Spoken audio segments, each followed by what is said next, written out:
I like being around good leaders, and I get to do that a lot. And when I'm around them, I find myself kind of settling in and listening and soaking up how they think. I like watching how they respond, especially when they're dealing with critical decisions of some sort, or they and their teams are under pressure. Recently, Donnie and I returned from a few days with a group is made up of a bunch of really good leaders, and some of them are managers, some supervisors. It's a very influential organization. We're very proud to be affiliated with them. We noticed some interesting behavior. We talked about this afterwards as we were driving to the airport. And as we thought about, we recalled seeing this same behavior whenever we've been shoulder to shoulder with other great leaders, some of whom you would probably know. They seem to have a version of two behaviors. And these behaviors are so simple on the surface that we could easily just overlook them.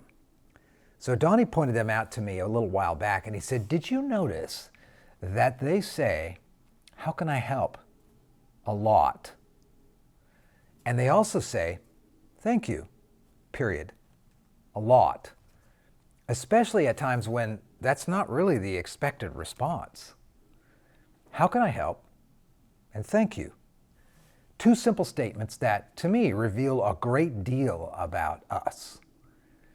They aren't just kind of filler phrases, sort of like the "how you doing?" or "that's awesome," or I don't know, "good to see you" kind of phrases that we don't really mean. Have you ever said "good to see you" to somebody and you didn't really mean it?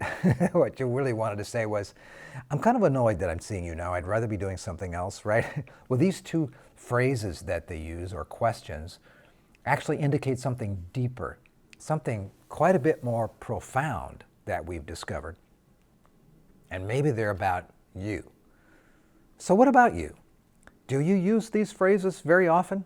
I remember when I first started to fly a little while back in the day, my first CFI, or Certified Flight Instructor, my first CFI, in one of my very first lessons was giving me instruction about what to do. And I said to him something like, "I was just about to do that," right?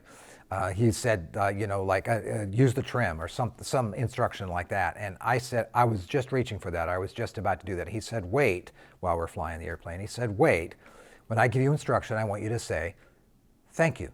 Just say 'thank you.' Nothing else. Don't explain yourself until I ask you about it later." That practice quickly became a norm for me when I was in the air, and then later when I was on the ground. Just saying, "Thank you," period. Saying thank you, especially if you mean it, it does something in our mind, and it does something in our body. It changes the way we think and the way we feel, and then the way we act. It changes the way people then interact with us. We've worked, as some of you know, a lot over the years with 911 centers, with emergency communications centers. And often these 911 trainees, when they're first hired, are given lots and lots and lots of instruction. And one of the early indicators that they may not make it through training is defensiveness. If they're defensive, "I was going to do that," or "that's not how somebody told me to do it," or that sort of thing, they push back every time they're given instruction, or when they push back a lot, instead of saying "thank you" and just doing it, it's an indication that it's possible that that person's not going to make it through training. In fact, it's even brought up with them. "Hey, you're very defensive." And then they say things like, "No, I'm not," or something like that, right? It's an indication that they don't have a thankful heart. Interesting, they're not open. We were at a board meeting recently where one of the board members, sitting back, having listened through hours of this long board meeting and having been paying attention to what this organization was doing, it's a research organization, for a couple of years on a new project, about how they were doing the research on this new project. The board member said at the end of this long presentation that everyone had spent lots of time on, he said, "Your approach is simply not going to work." And the room got kind of quiet. I watched it, I looked around, and they went on to say that your fundamental assumptions about how you're doing this research is just not going to work. This is now after they've invested 2 years in this project. So I looked around the room and watched, and one of the senior vice presidents of that organization turned to that board member and said, "Thank you for that," period. And it shifted the entire conversation. It was a wonderful thing to see. So when these good leaders that we're talking about experience resistance or conflict or disagreement, they say, thank you. And here's the key, they mean it. They're sincere. So we've learned a few things. Here's what we've learned about saying thank you, especially if you mean it. First, practicing this discipline of saying thank you trains our mind to be sincerely grateful. Here's a second idea. Gratitude, which is what the verbal thank you comes from, regulates our sympathetic nervous system, and it suppresses neurochemicals that are associated with anxiety and fear, and it regulates downward the stress hormones of epinephrine, norepinephrine, cortisol, while activating the bliss center in our brain. And it enhances the uptake of dopamine and serotonin and oxytocin, and I'll bet you didn't even know you had a bliss center in your brain. You're welcome. Here's the third thing. Saying thank you, genuinely practicing gratitude with people, especially when we are specific, fosters neuroplasticity in our brain. And it's like cognitive restructuring that happens, literally rewiring the brain so that we're more creative and optimistic and able to see opportunities when previously we only saw threats. So another way of thinking about this is practicing genuine gratitude by saying thank you, is that it's like a three-legged stool. Think of it this way. This thank you or gratitude thing has three legs that hold it up. It has three benefits, might be also another way of thinking about it. There's a physical benefit, that's one of the legs, that if we are grateful and we practice gratitude and we practice saying thank you to people, it genuinely strengthens our immune system. We have fewer aches and pains, we have better sleep cycles, we have optimum cardiac functioning, and we have better blood pressure. So that's the physical leg of that three-legged stool. Gratitude has another leg to it. The benefits of gratitude has a psychological benefit. It makes us more aware and awake. We have a greater ability to concentrate. We are usually in a better mood. We can regulate our moods better when we get sad. We have increased confidence. We have greater emotional differentiation. That's, by the way, differentiation is the ability to be around people with strong negative emotions and not kind of get infected by their emotions. And we have a wider range of positive emotions, more than just fine or tired when someone asks how we're feeling. So those are two of the three legs. There's a third leg of gratitude that is it's a benefit leg for us when we say thank you and mean it. It's the social benefit. People like to be around that kind of person. Communication is better. People want to work with you. You're more pleasant to work around. They tend to show you ideas sooner. They tend to include you in things faster. You're just more enjoyable to be around when you are a grateful person. So there they are, three legs of that gratitude stool. It's like it's a happier you and a healthier you and a better you. All of this from a simple, profound, sincere practice. Say thank you. Period. Pay attention. You'll notice really good leaders around you doing this a lot. You'll probably thank me later. So, Donnie and I also noticed that these really great leaders at this meeting we were at, and then a bunch of others like them, ask a question. They ask, how can I help? They ask it a lot. We observed what the question does when it's asked sincerely by a leader. It's really interesting to watch. Maybe you've seen it. The leader listens and looks for how they can help. They identify what they can do that's leveraged. They know they can't do everything, so these really effective leaders we've watched over the years look for something they can do that will make other things easier to do. That's leverage. They say, I can't do that, but I can do this. And then they act. And if they can't act now, they say so. They say, I can't help with that right now, but I can do that next Tuesday at 3 o'clock in the afternoon. They're specific about when. And that help is a promise. So it's intriguing to me that some leaders and managers and supervisors rarely ask, how can I help? And I've wondered why. Maybe there are 4 reasons why you and I don't ask, how can I help? One of those reasons is perhaps we have an upside down mental model about what leadership actually is. Maybe we think that as a leader, people are there to serve us, like we're at the top, that we've paid our dues. Our mental model's upside down. Another reason is perhaps we think that helping means simply just doing more stuff and adding to our endless pile of tasks that we've already got.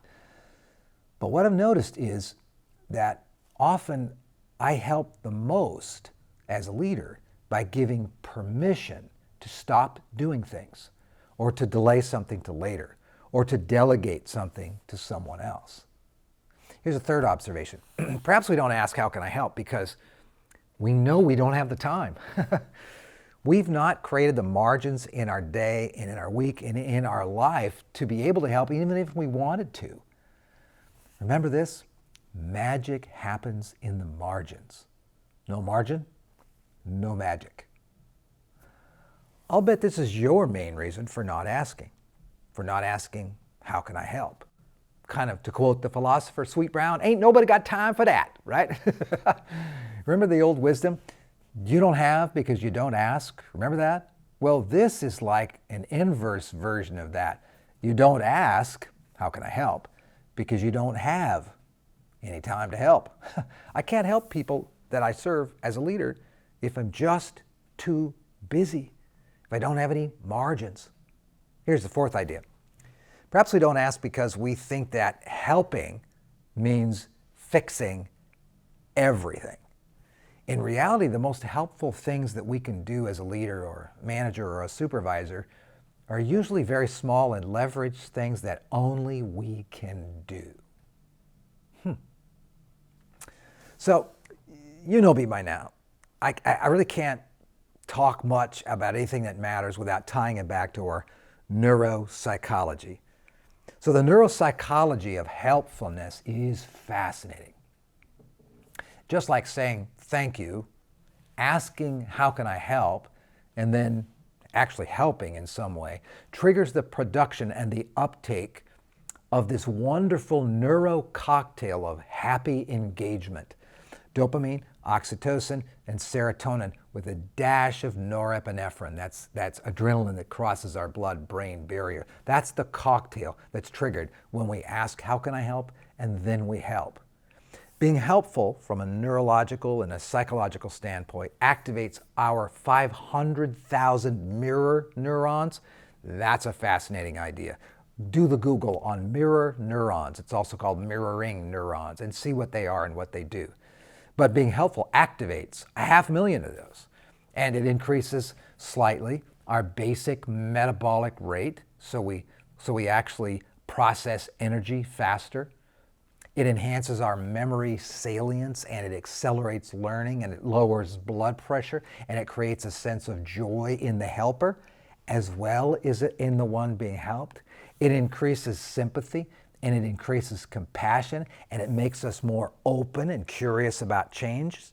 And it enhances a thing we call theory of mind, just helping people and being that kind of person that's helpful and asks, how can I help, has a better theory of mind. You probably know this, but our theory of mind is our ability to imagine what another person is thinking and what they're feeling and what they believe and desire and what they intend and even what they fear, and then accurately predict their behavior in various circumstances. That's theory of mind.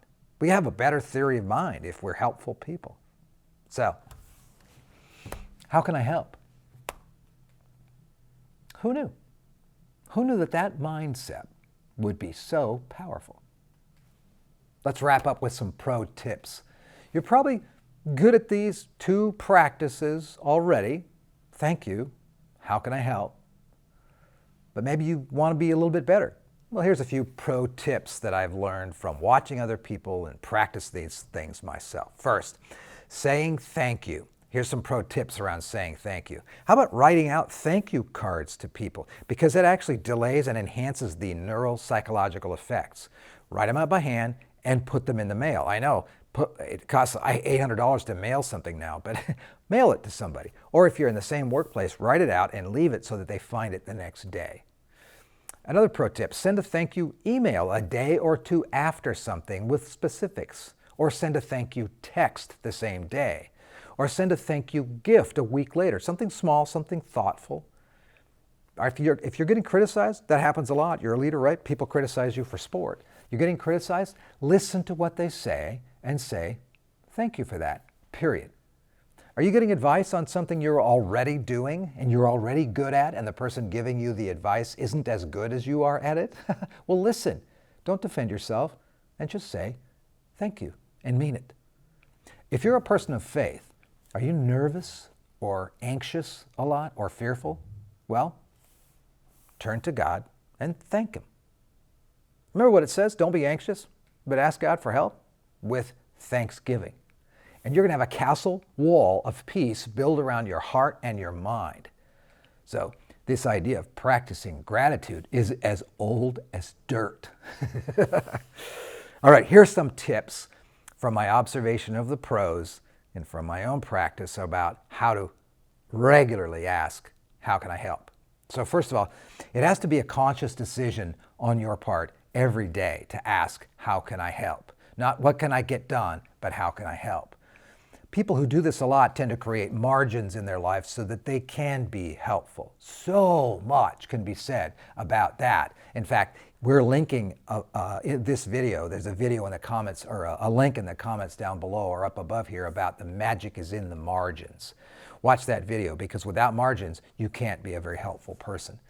Also remember this pro tip about being helpful. It's a discipline. It's not a habit. By that I mean it takes a conscious act of will. You have to stop moving and intentionally focus on a person and ask, how can I help? And ask, how can I help when someone is complaining? Ask, how can I help when someone appears to be stressed or frustrated or afraid? Ask, how can I help when someone seems off or a little sad? People who do this really well, who ask, how can I help? They do it because they want to be helpful, especially those leaders that we've observed. They actually want to be helpful. They believe that it's the core of their calling and of their job. So, let's wrap it up. Let's step on the scale together. Let's look at the leader influencer mirror, okay? How often do you say thank you and really mean it? How often do you ask, how can I help? And then help. You want to take your leadership, influence, and your impact to a much higher level? Well, this is how. So, here's to you. Thank you for spending some time with us here on Hilt Academy. How can I help?